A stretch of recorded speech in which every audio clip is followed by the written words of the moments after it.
A bespectacled man in an orange bomber jacket is tapping his foot on the floor. Looks like he's waiting for someone. You. As you approach, he narrows his eyes and extends his hand in greeting.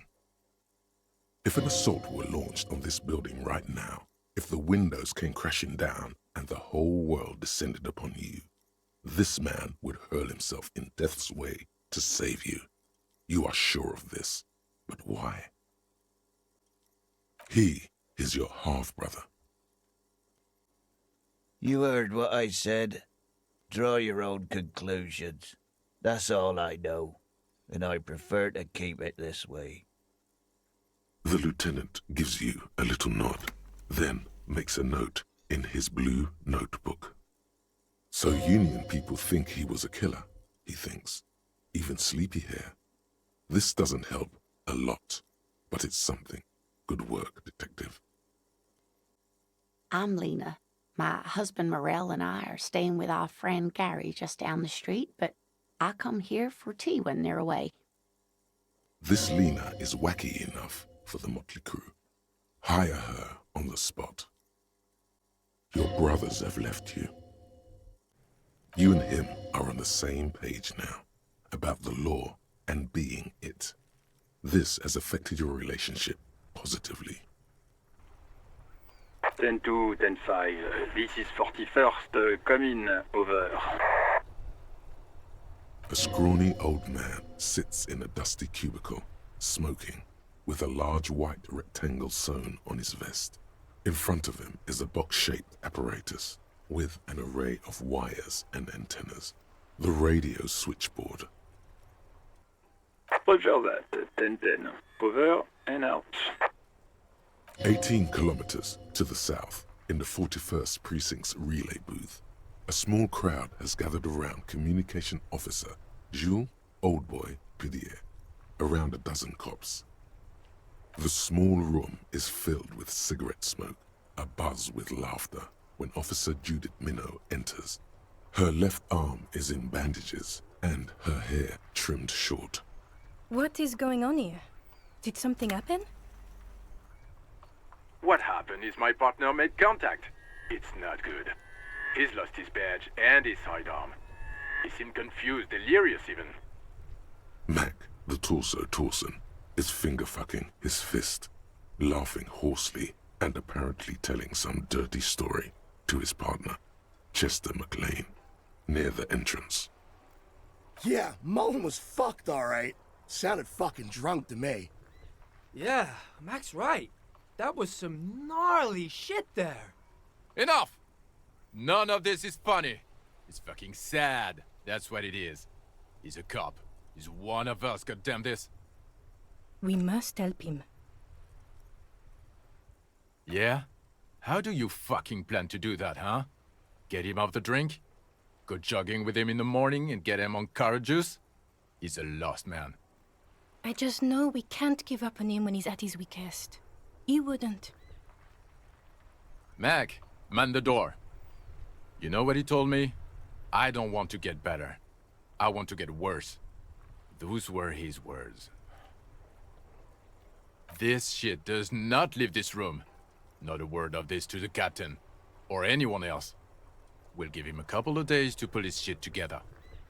I guess I can hold off the report for a few days. Good. Okay, everybody. Nothing but a prank call here. We all got our laughs. Now get back to work. Far north, on the other side of the motorway, the officer quietly hunches with his hand in the motor carriage.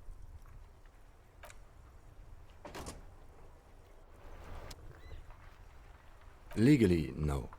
In reality, yes. Martinez is de facto policed by the Dock Workers Union. Words are not necessary to feel the lieutenant's discontent for the situation. Apparently so. Please do try to control yourself. Cop with an anger issue, underpaid, overworked, and on the verge of collapse in both personal and professional life. That's more of a rule than an exception.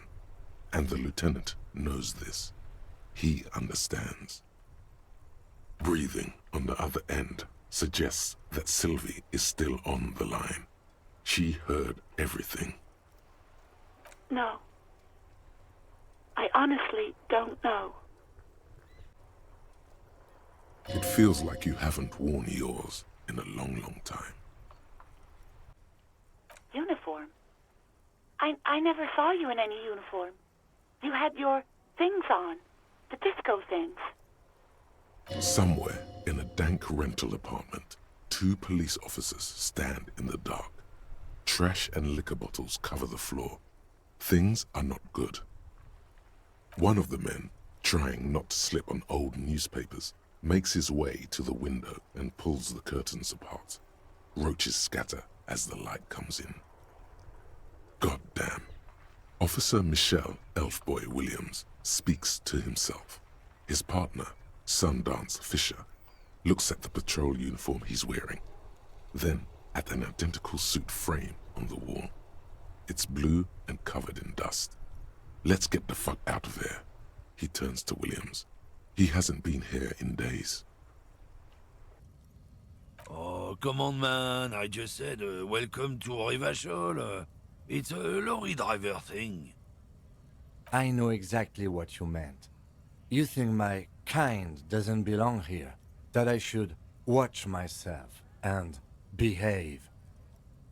But you see, I'm an officer of the RCM. It's actually my job to make sure you behave. I would advise you to remember that. Silence. The air between them becomes tense. Your partner needs backup. Now's your moment to shine. You two make a cute couple. You know that? Somewhere in Jamrock North, a small wood shed behind Rosencrantz Row, Lieutenant Nick Feuerbach puts his hand to the chest of a small corpse, no larger than a monkey. It's raining outside, light drizzle. There is darkness in the shed. Elsewhere yet, an obese female sits in a wicker chair, her silhouette ball-like against the window. Outside, Grand Coudon. The day is turning dim for Sergeant Mac Dawson. Hand extended, he approaches, to make sure she is dead more than anything else. The building is tall, 7 stories wind-wrapped in solitude. Most of the apartments are unoccupied. This was a suicide.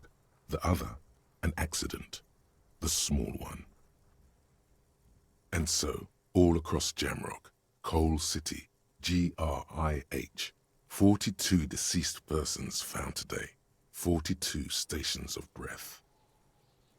We should start the post-mortem. Now, you see, that worries me. You will die if you drink. You know that, don't you? You are proving a useful detective. The organization would miss you. Please get yourself together, the lieutenant from Precinct 57 thinks. I have had my doubts since you showed me the tracks. Why did they carry him over? Why not march him, I thought. There was no satisfying explanation. There have been other signs too. Small things. We were right not to assign hanging as cause of death, as the perpetrators expected we would. No such luck for them. We didn't fall for it, he thinks. There's pride in there. I used to be very serious about my Franco-Nigerian nights. A long, long time ago. Those triangle patches on his vest, you have a feeling they mean something, like they're similar to the halogen rectangle on your jacket. I was with the Emergency Relief Brigade, you know, after the People's Pile disaster. Go ahead then, he thinks. As long as you can walk straight, I don't care. 15 Real. The lieutenant looks from you to Roy, and then back to you. It's clear that he hopes this tableau might still turn out to be a bad dream. It's not, though. This has got to be the most. Wow. Just don't mix it with anything, he thinks, looking you over. Thankfully, his sense of balance seems okay. Whatever. I'm not getting involved. Looks like someone left his tarpaulin cloak hanging on the railing here. Man down, a trooper has been left behind the enemy lines. You could swear it's more of an instinct than an actual sight, but you know there's the RCM signature rectangle on the cloak. It's a cop's cloak. Yes, it's probably yours. It bears the RCM insignia, and you have a habit of being careless with your equipment. You could probably make the jump. You look like you've done some track and field in your day. You attempt to turn the handle, to no avail. The doors seem to be mechanically locked. To your left, the lieutenant considers your actions with some puzzlement. You go ahead, detective. Whatever he has in store for you, it can't be good, he thinks. I'll do my best. Harry! I was only trying to be tactful. A lost gun is a dangerous thing. I can't have it around in my neighborhood. Kids could be playing gun roulette with it as we speak. Teenage gangs could be arming themselves. Get a hold of yourself, Harry. I assure you we are working on locating the missing sidearm as well. The lieutenant is concerned about the lost gun and feels that the fact you haven't prioritized looking for it is unfortunate, if inevitable, and doesn't put the RCM in a good light. Excellent, Mr. Kitsuragi. That's excellent news. Looks like we have a friendly gun-finding competition on our hands. The dying lights of the city shimmer below. Slowly, like luminous clouds, they pass on his lenses. The lieutenant looks at his slim cigarette, contemplating the next drag. This soldier is the highlight of the day for me, he thinks. This little stick right here. Night. Captain Bartholomew Price steps into the yard. A piebald horse waits by the motor carriage, chewing oats out of an oat bag. Seagulls fly overhead. The sky is black. Captain Price wears a black suit and a standard patrol coat as he mounts the horse to head home. Rows of houses on either side, hunching over the sidewalks, and Precinct 41 with its dome roof growing distant. Around him, the streets are silent. A kid on the corner waves at the captain as he takes the turn on Petition and Main. The horse neighs. The captain nods back. Thanks, kid, he thinks. He's grateful. Far away, in the darkness of a makeshift morgue behind Station 41's Lazarus, Dr. Nix Gottlieb cuts into the cold, dead feet of a murder victim. The veins are oddly black. He suspects a neurotoxin. Necromancer pig? That shit was dark. Going in there like that. Oh, brutal shit. Tell me.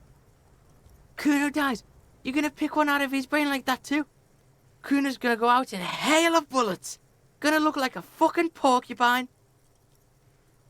Porta Rosa, a side alley of the Boogie Street Spearhead. A young man in his early 20s approaches patrol officer Emile Mullins and asks for a cigarette. As Officer Mullins reaches in his coat pocket for the pack of Astra he just purchased this morning. The man shoots him point blank in his chest. Breathless, the patrol officer collapses in the gutter. His right hand is grabbing the armor on his chest. The bullet didn't pierce it, but he can't breathe. On the pavement, the patter of the perpetrator's feet growing distant.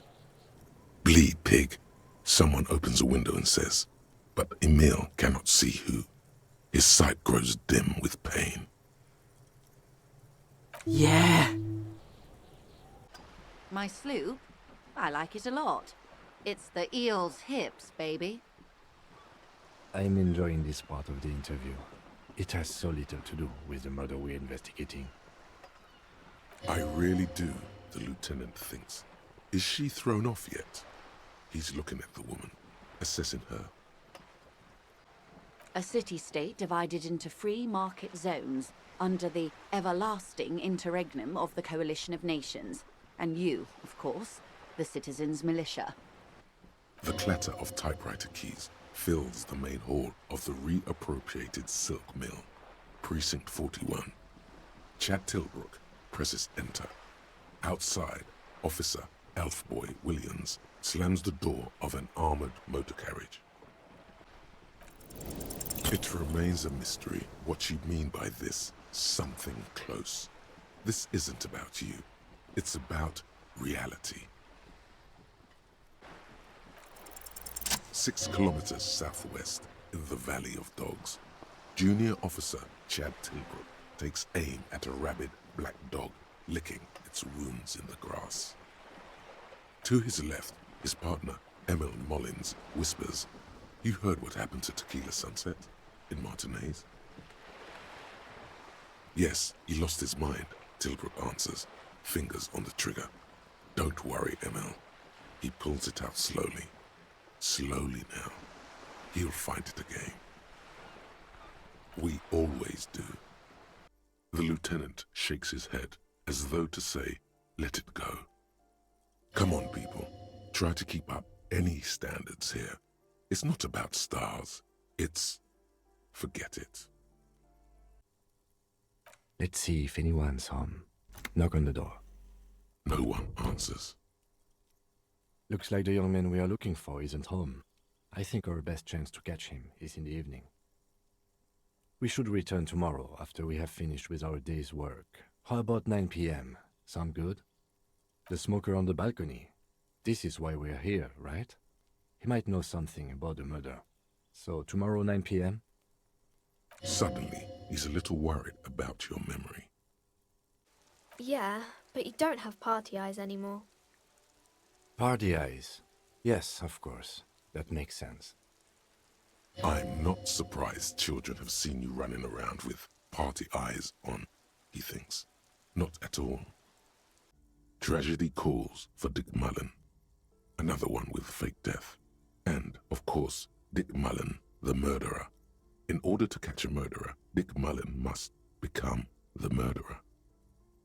Come on, this is not the way real police solve crimes. The real police are some 20 kilometers away, sitting in an armored motor carriage. Come on, Chester. Tell the story again. Again? Man, I tell that one at least once a month. It's not that interesting. The fuck it is. And these guys haven't heard it. You see, Chester here... Gosh, why? A very fucking dangerous case, ain't that right, Chester? They almost got you that time. Yeah, sure came close. Alright, so I was tailing this guy called Francis the Shoe. The tagline reads, Detective Dick Mullen must prove his innocence after an old friend is murdered by someone who looks just like Dick Mullen. That seems to sum up the premise nicely. Needless to say, it violates nearly every RCM regulation for a detective to investigate a murder in which he is a suspect. The story opens with a knock at the door. Detective Dick Mullen is greeted by an old friend, Charlie Spillane, who's come to Mullen to ask a favor on this dark and cold night. Spillane needs Mullen to drive him in from Vespa to a small town along the Insulindian coast. Despite his friend's apparent agitation, Mullen does as he's asked, then returns home where he passes out drunk, as he does most nights. An extremely unprofessional and hurtful stereotype that's offensive to all upstanding officers of the law. The lieutenant shrugs, resigned to the idea that his profession will rarely, if ever, be accurately represented in art and literature. They're not shitting you, detective. This is what the writers think passes for police procedure. Well, that testimony won't be admissible any longer. The man's a prosecutor's nightmare. Solving a murder counts for nothing if all the evidence gets thrown out in court over police misconduct. Mullen trashes his blood-stained clothes and flees the hostel, knowing it's only a matter of hours before the cops discover Deneuve's body, if they haven't been tipped off already. Fleeing a crime scene, destroying evidence. Even if Detective Mullen didn't commit the murder, he should be facing years behind bars. Just make sure you don't lose him. You'll not find another like him. It's true, more ways than you know. You want a free place to sleep? Fine. Here, a new room key. It's the key to the trash container outside. The lieutenant is painfully silent. This was your responsibility. I cannot help you now. I am sorry. He nods. Absent-mindedly, he reaches for a cigarette. No sooner has it left his pocket than he catches himself. Me too. He is as silent as the night. The morning will never come. Darkness engulfs you. The stink of rot nearly knocks you out.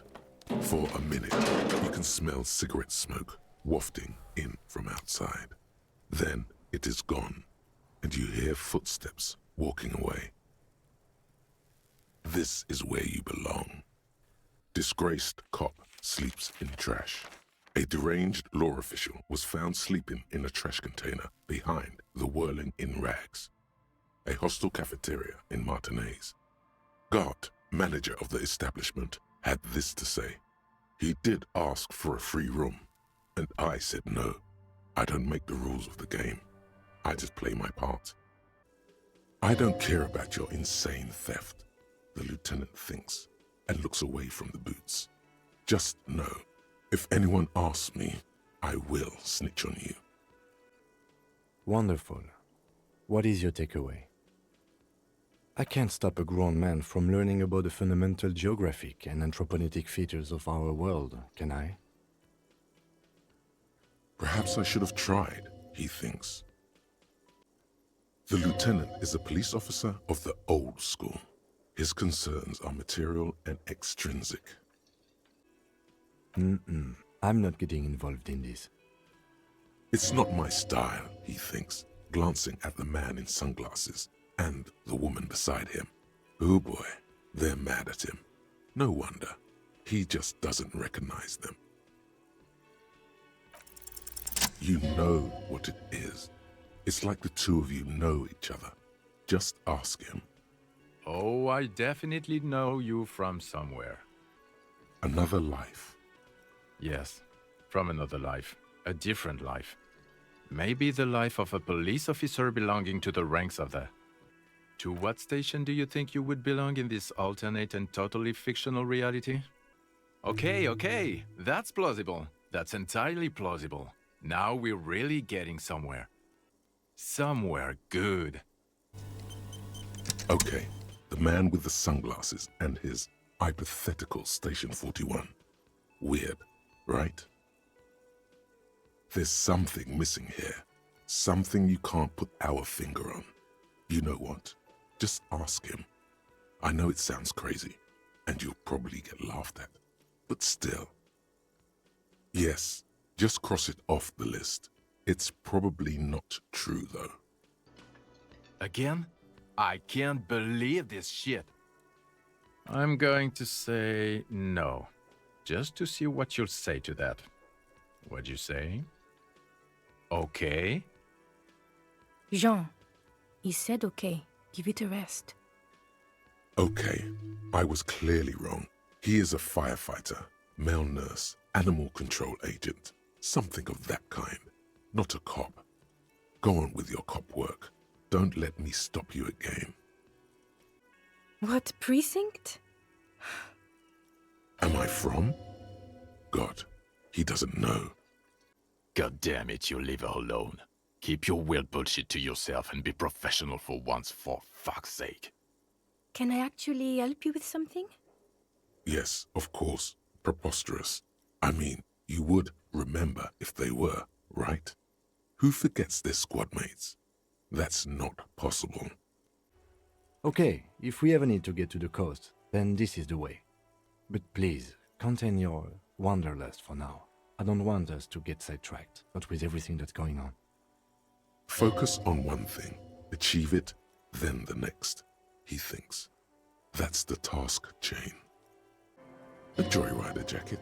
You feel a strange connection to this joyrider. Maybe he's from some kind of joyriders district and likes blue and white racing livery, like a cop would. Pleased to make your acquaintance, Harrier Dubois. He's not going to call you Harrier. He'll keep calling you officer when he's angry with you, and detective when he's not. There are many reasons one would do this. The rank above you in your precinct's décomptage might be taken, or sometimes promoted officers do not want to replace their superiors out of respect. And sometimes they just prefer the type of police work available to their current rank, in your case, lieutenant. Heavy-duty case-solving machine. Yes, it's the designation of your precinct. 41, like mine says 57. The 57th is mostly industrial harbor, a lot of asphalt. The 41st is... it's a tough station to work in. You have all of Jamrock to cover. That district should have 3 precincts, but money is what it is. It's no wonder you are like you are, he thinks. But then again... He ate the whole pack, right? It's to cover the smell of alcohol before going home. The worst thing is... I've seen it before. Almost the same scenario. Even the chewing gum. It's always the same. In a ditch off a road below the 881, he thinks. A young father. Then he shakes his head to make the memory stop. He said no such thing. This isn't about me. Calm down, everyone. Let's stay professional. Dirty tactics, officer. Detective. Precinct 57's finest scans the room, leaving the speaking to you. He trusts you. Maybe against his better judgment, but he does. You're not cops here. Don't go digging around if you don't want a bullet in the back of your head. I'm watching you. Good. We are all watching each other. Officer, your question. There's no point in pushing it further, he thinks. This is already a victory. We'll learn more about this 8th Hardy sooner or later. By your side, the lieutenant keeps his hand away from his holster. You hear the nylon of his coat hiss as he steps closer. Easy. Walk back from the provocation. They're armed, and they outnumber us. The lieutenant tries to establish eye contact with you. That won't be necessary. Let's just all cool off. He's just glad you're both safe for now. You seen Apricot, old Purdue's daughter? Asks Lieutenant McCoy. Replies Torson. The ass on that one. McCoy shakes his head in appreciation. A bit strange the old man named her Apricot, but, I mean, who am I to judge? Wanna hit the kebab joint? Sooner or later, everyone does. I'm 28. Something stupid. Wanna hear what's stupid? Somewhere in a one-room apartment on Boogie Street, a young man shows Patrol Officer Tilbrook his genital warts, asking if they're cancer. His partner, Emil Mullins, can't be there. He's in another apartment with another man who's showing him a dead dog under the radiator. It's dead, Mullins says. No, the man replies. I touched him. He's warm. He's warm, Mullins replies, because he's under the radiator. She dips the cigarette in the lighter's flame and inhales, then looks at you with her lungs full of smoke. I can see the similarity, yes. Funny. Funny how? Nothing. I also saw him. We had a long inspection and that sort of thing sticks with you. Let's move on. In my dream, he thinks, he said I failed his children. You glance at the lieutenant, then back to her. It seemed authentic enough. Probably recorded off the shortwave, then edited to seem more incriminating. He sounded like he was on patrol around the harbor walls. Still. There's more going on here than we know. The lieutenant blinks. His expression does not change. All right, let's see where this is going. And now you, Bina Claude. The lieutenant adjusts his glasses, then extends his curled fist and taps Titus's bruised knuckles. A bond has been formed. Nah, I don't know what the fuck that means. Aranese lit. What is that shit? Literature? I've noticed the same. Yes, he meant Oranese literature. Women are always reading, right? The lieutenant adjusts his electronic wristwatch. Psychological and physical training from an unknown government body. I noticed it. You noticed it. They haven't. She nods, silently. She doesn't even smoke. Just picks up the cold coffee and holds it in her hands. He's thinking, are we done here?